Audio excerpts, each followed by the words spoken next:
I got asked to do this ballpark middle of December. And whenever I get asked to speak to this depth, my life hits the toilet. That's just pretty much a guarantee. And in that time, my mom's health fell off a plateau. And I had to take her back and forth to the hospital a couple times right before Christmas. And then 2 days before Christmas, I had to put her in Mountain View Care Center to get herself rehabbed. And then from there, we had to put her in there permanently. That tells me how hard it's going to be for me to talk tonight. So bear with me as I stumble through this as best I can, because I really want to get this message out, because it's meant so much to me as I've learned how to walk, the walk I'm walking. About August of '85, I knew I wasn't doing well. I called my mom and dad and I said, I need to come home. I need to grow up. Over the next couple of months, they said, yeah, we agree. You do need to come home. There's still some more stuff for you to learn. I packed my bags and loaded everything that I owned, including myself, into a 1979 Honda Prelude and moved out of Oklahoma City Christmas Day. How many people understand what a 1979 Honda Prelude looks like and sounds like? With me in it, there's not a lot of room. And everything I owned fit in there, and I was comfortable. I got back, and I started learning from my mom and dad, because I really wanted to have a girlfriend. I wanted to get married. I wanted to have kids. How do you do that?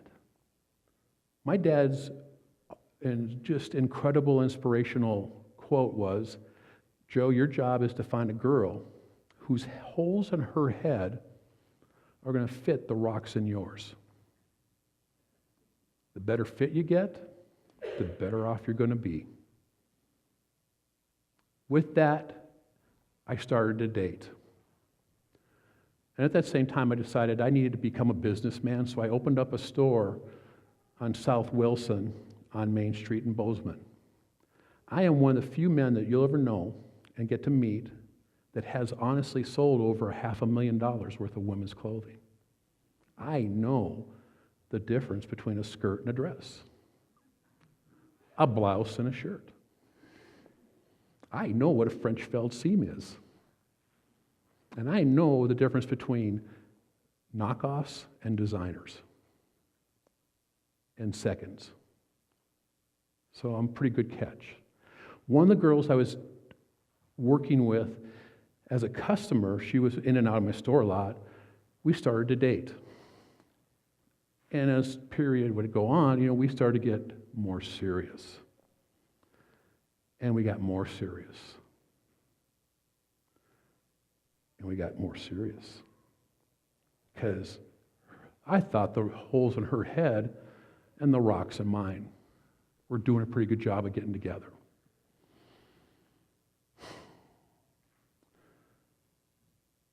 How many of y'all understand the Gallatin Valley pretty good? Did you know that in the late 1800s, if you were in the Gallatin Valley and you were living in a town like Belgrade, Bozeman, Manhattan, or Three Forks, and you were living in that town, on the stoop of your house, you needed to have a bucket hanging there. How many people know what a bucket brigade is? We all know what a bucket brigade is.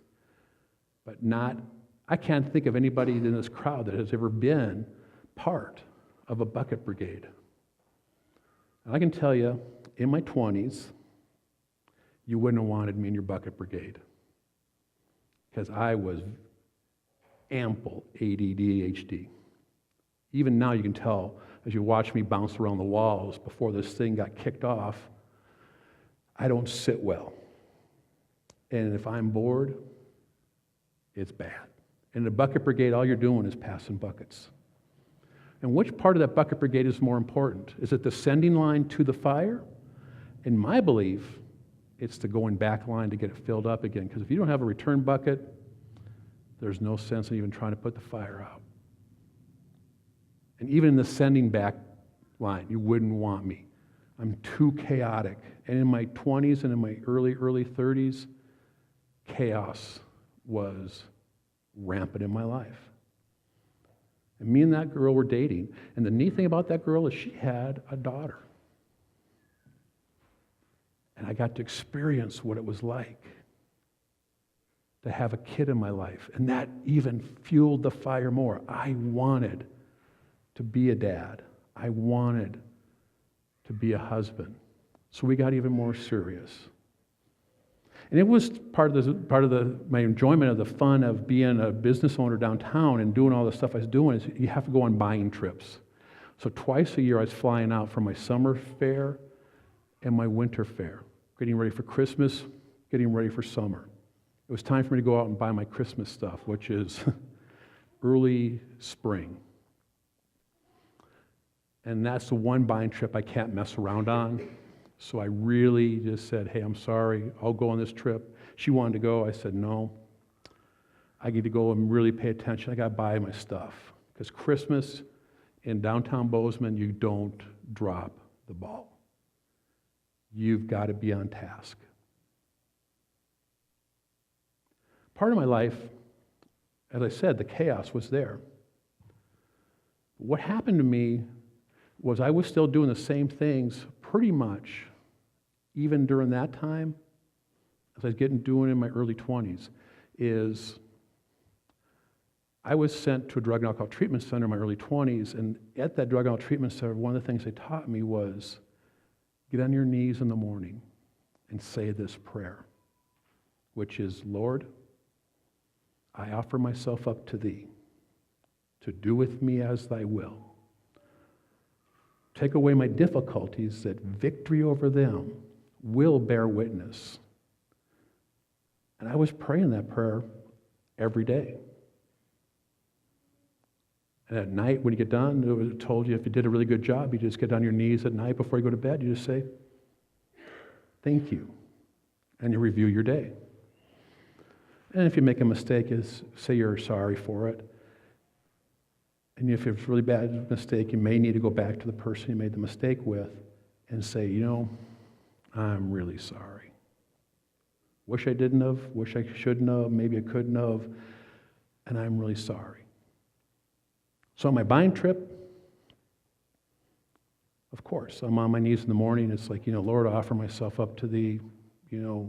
Please make me, do some good things and be ready for the day, but really help me stay on task. I got to do this buying trip good. Did all the stuff, bought all the things, came back,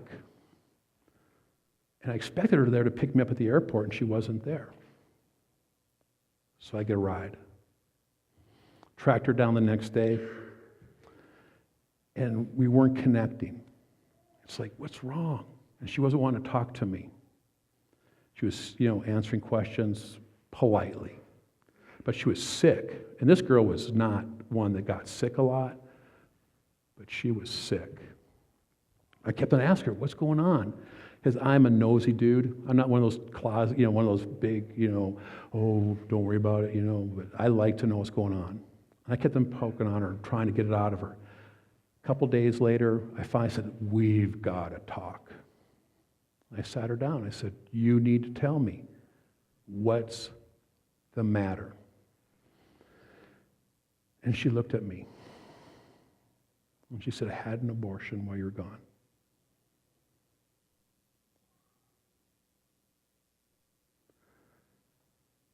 I really wish I had a way to do a split screen right now, because she's still talking. But I'm not listening. And I'm sure most of the guys that are in here will understand what's going to be going on in my head. And I'm sorry to tell you this is the truth, and I know I'm trying to keep it PG at least, but part of me wanted to throw her out the window. I was pretty angry. There's also the other parts of me that were like, really? You didn't ask me. I wasn't part of the decision. felt that welling of angst inside of me. And she's still talking, but my head is just whirling with all the things. And one of the things why I said you wouldn't want me in your bucket brigade is during our courting, she had told me that she'd had 4 abortions before. This was number 5. But she had a daughter. So I was only paying attention to the daughter, not to what she'd been telling me. Now, this is going to date me, and I'm sorry for all y'all that are younger, but I'm sure you've seen it. There's an old TV show I used to love when I was a kid called Lost in Space. And that little robot used to flap its arms and would say, "Danger, Will Robinson, danger." That's the first time that little bugger showed up in my head. His arms started to flap, and he would say, "And Joe, run. Don't walk. Run. Don't walk." Now, she's still talking, and I can tell you it's probably about that amount of time has passed, and all this is going through my head, and I'm still wanting to throw out the window. But there's still other things going on, which is like,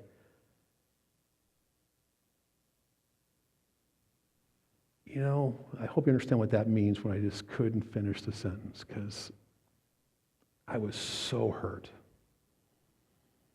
I was so hurt. So finally, I show back up in the conversation. About the time she says, "And you owe me $250 for the abortion." And it's like, okay. I will pay you tomorrow. I honestly don't know if she talked to me after that as I'm walking out the door, because that little robot is in my arm, just going nuts.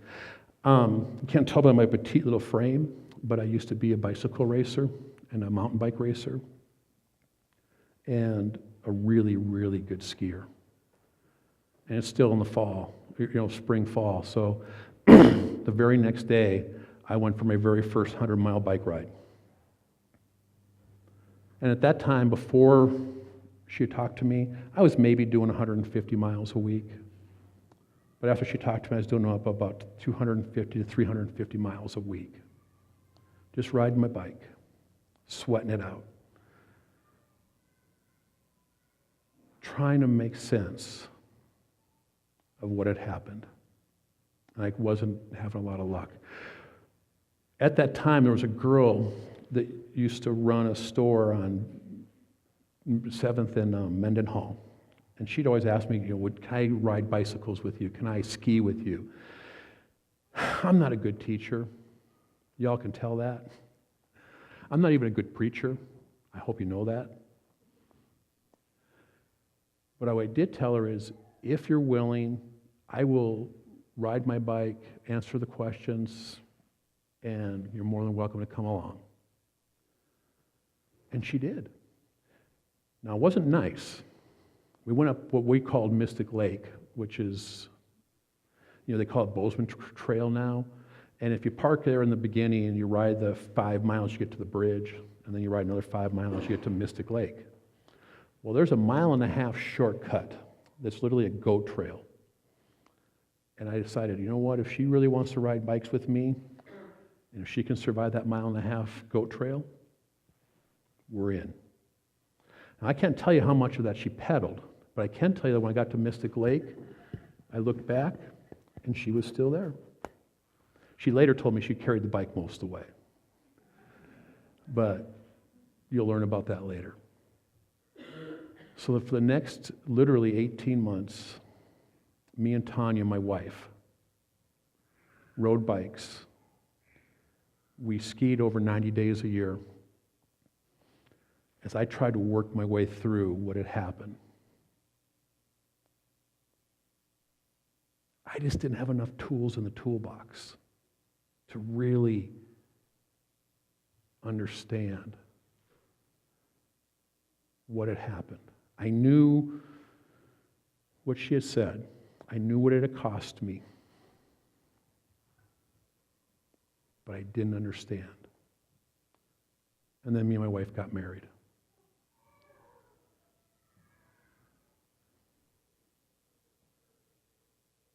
And after we got married, we just wanted to have kids. And it wasn't something we could do. We talked to a doctor at the Bozeman Clinic, who's a really good friend of mine. And it's like, why can't we have kids? And he said, a lot of it may have to do with the amount of bike riding you do. It really affects a male. And because of how much bike riding your wife is doing while she's keeping up with you, she hadn't menstruated in 2 years. He said that combination together means you're probably not going to have kids. The whole purpose for me coming back to Montana was to be married and be a father and a parent. And it wasn't going to happen.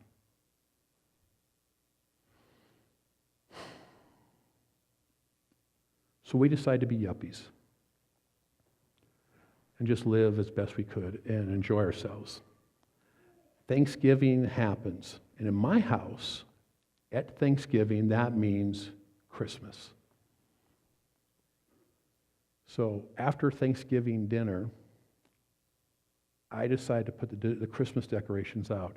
And little Paige, cute as a button, you can't believe, little blonde-haired, blue-eyed, 5-year-old girl comes over to help me put up my Christmas decorations.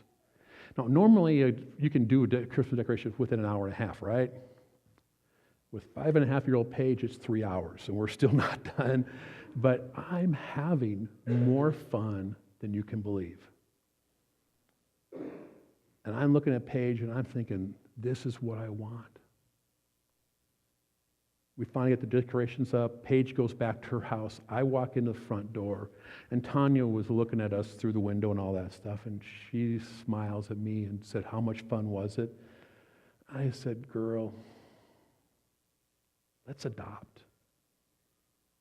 And she said, yeah, let's adopt. I get to be a dad. Not sure how it's going to look, but she wants to be a mom. I want to be a dad. That's Thursday night. I go to work on Friday. We get back Friday night, and my phone rings Friday night. My sister Barb calls me to let me know that her number 2 daughter, Stephanie, is losing her child, Corey, who is 9 months old, to the Department of Family Services of New Mexico. Would we consider adopting him? And I happened to put Barb on speaker because Tanya was right there. And before Barb could finish, would we be willing to consider adopting? Absolutely. Absolutely. What is it going to take? How are we going to do it? We want Corey. December 2nd, I fly out of Bozeman to Albuquerque, New Mexico. Corey's birthday, for his 9-month birthday, is December 3rd. That's the day I met him. And we're flying back to Bozeman, December 3rd, with this 9-month-old baby. So I thought that was babies. He's a chunk of beef, believe me. And I had more fun on that plane ride trying to keep him entertained. So 2 ADD people are working together on the airplane. When I get to Bozeman with Corey, Tanya and my family are at the airport waiting for us. And I get to place our son into my wife's hands.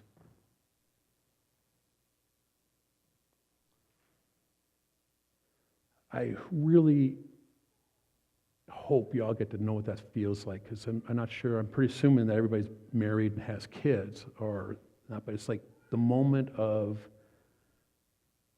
wow, it's breathtaking. We're a family. We're not just a pair of yuppies. We're a family. And we go home. that night.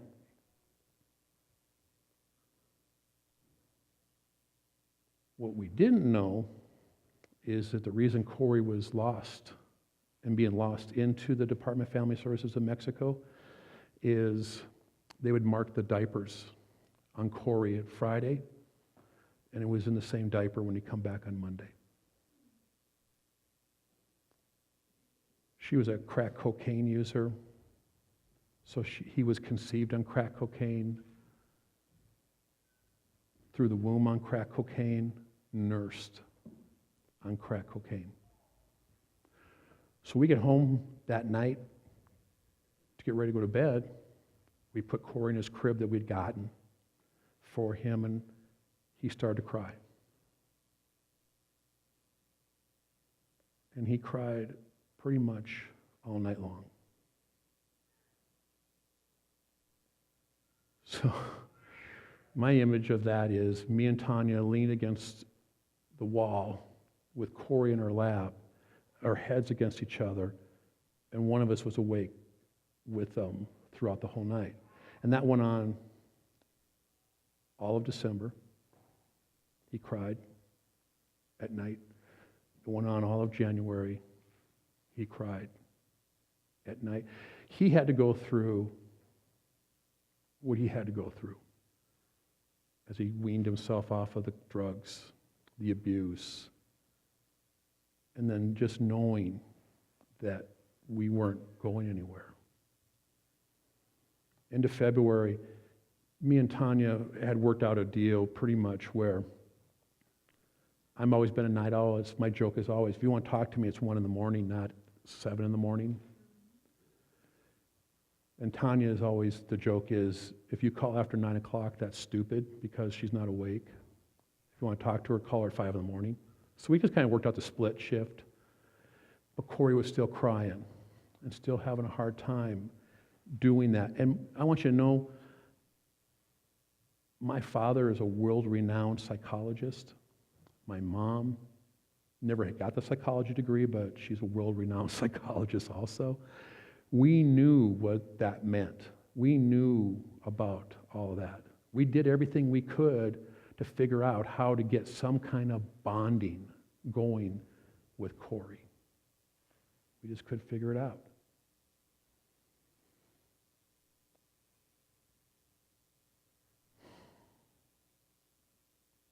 So we worked on some more. And during that time, my wife, who carried her bike that 1.5-mile goat trail, we've been together almost 23 years now. And in 23 years, I've called her in sick 2 times. One for appendicitis, and another just because she was sick. In almost 23 years, 2 times she has not shown up for work. And she's starting to get sick. And I'm scared. She's got a cancer. She's got a tumor. She's got something going on. And she's going to die, and I'm stuck with Corey, who's still crying. During the day, he's awesome. At night, what am I going to do? There's a really good friend of ours named Eleanor, who was our counselor, who helped us through the adoption stuff, because you have to see a counselor for when you're adopting. And it's like, Eleanor, Tanya's dying. What am I going to do? And her wisdom was, what do you think? Tell her to take a pregnancy test. I thought about throwing her out the window. And it's like, Eleanor, we've seen 2 doctors. Those doctors have said, ain't going to happen. Remember, we're young and married, so you can understand. A week went by, and she's still sick. And I'm talking to Eleanor again, and she's like, I want you to get the pregnancy test. Now, in 1993, they aren't like they are now, where it's a guaranteed. So we bought 3. And it's another long night with Corey. And we're exhausted. and it's 6 in the morning. And she went to the bathroom, and she comes back with all 3 pregnancy tests. And she's sobbing because she's pregnant. Because we think this is a baby. This is what babies are. Night after night after night of crying. Unrelenting crying. That's what we think it is. So we're prepared as best we can. Now, the first one is the funnest part. That's our introduction to Wahoo, celebration, pop the wine bottles, the champagne bottles, we're pregnant. So, we go to the doctor, we do all that stuff we're supposed to do, and in the doctor's wisdom, we said we don't want to know what the ultrasound says. Don't tell us boy or girl, but our baby turned and it's a boy.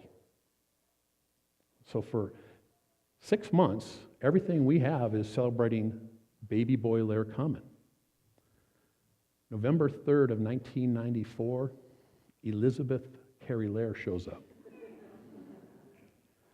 For 2 weeks, the birth certificate says baby girl Lair.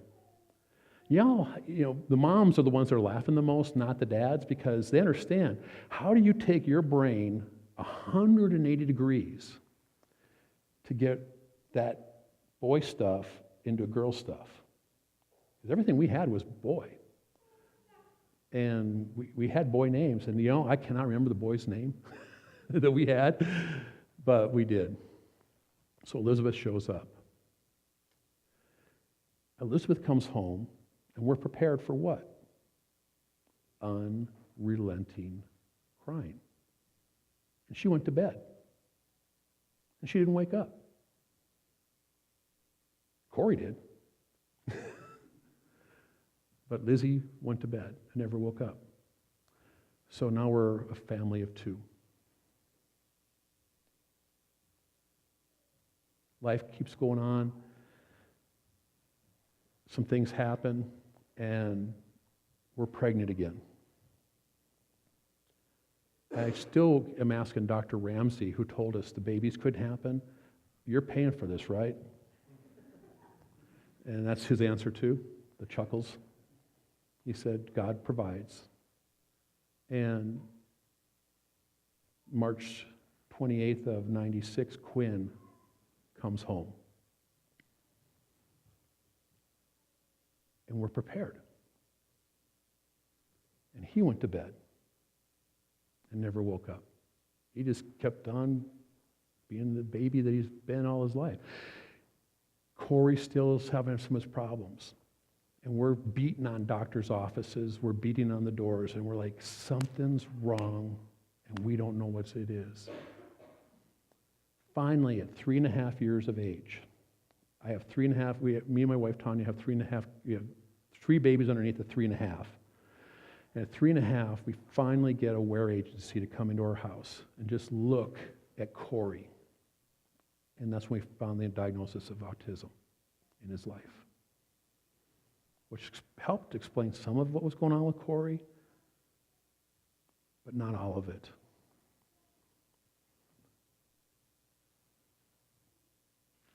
And I'm still, every morning, on my knees, saying what? Lord, I offer myself up to Thee, to do with me as Thy will. When the first time I ever did that prayer, I got done with the prayer, and I'm holding this guy's hands. And he looked me in the eye and he said, do you really think he was thinking that you were kidding? And I didn't know what that meant.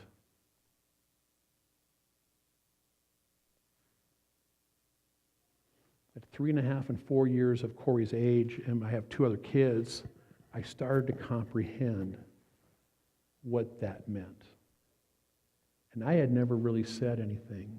Me and Tanya talked a little bit about what had happened with that lady and the abortion. We had talked about it. I hadn't processed it. I hadn't gone through what it needed to go through to get to the processing of what that meant. It hasn't been until lately, maybe in the last 6 years, that I really started to get into what it was. And that girl would have been 26.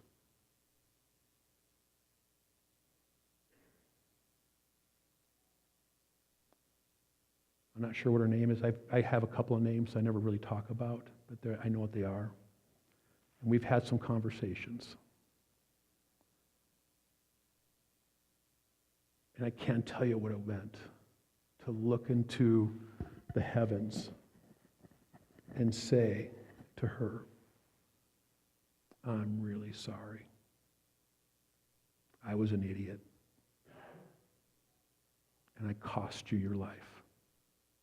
I'm really sorry. I blew it. I never had that come back to me, and she's never talked to me. Kind of cool.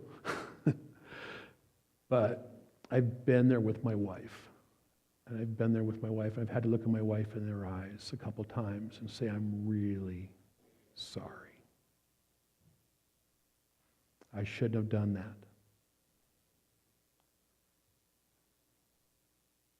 It took me from a guy that was very chaotic to a guy that's not as, I'm still chaotic. People joke about that. But when it's time for me to pay attention, believe me, I can pay attention. I wasn't the guy that you could have counted on because I didn't know what that meant. I am the guy that you can count on because I know what that means. And to have mentors in my life that have sucked me out of that cesspool that I thought was normality and placed me on solid ground, I can't tell you what that means, but it's awesome. So back to the bucket. What is a bucket brigade all about? And it's about transportation. It's about transporting that water to the fire and putting the fire out. Then getting the bucket back to the well so it can go do it again. Growing up, when I was in my early 20s, I was doing a practicum. I had to do drug and alcohol. I was a drug and alcohol treatment, inpatient drug and alcohol treatment counselor in my middle 20s. Part of that was to get ready for that. I had to learn what it was to be a drug and alcohol treatment counselor. So I had to do 6 months of unpaid internship. For 60 hours a week, I had to work free. I still had to eat. Believe me, I know what top ramen tastes like. I bought a full-on, not just the case, I'm talking about the box, the big box of top ramen, and I had a box of macaroni and cheese and a box of Carnation instant milk. And that's what I consumed for 6 months. I lived in a warehouse where the heat came on in short northeast Minneapolis. The heat came on once a night. So you go from shivering to sweating back to shivering. It was very cheap rent. So I understand that when I sit in the crowd like you all are, I understand top ramen and mac and cheese. Because that's all I could have afforded when I was being asked to be part of that. Today, as you can tell by my petite figure, I have more in my life than just top ramen and macaroni and cheese. I can do the filet mignon. I can do the porterhouse steaks. I can do the surf and turf crab and lobster. So I can do more. But it doesn't matter because the ultrasounds for Africa are huge. And that's a really big deal. And I'm not going to steal any more of Carla's thunder, but I want you to understand how important buckets are.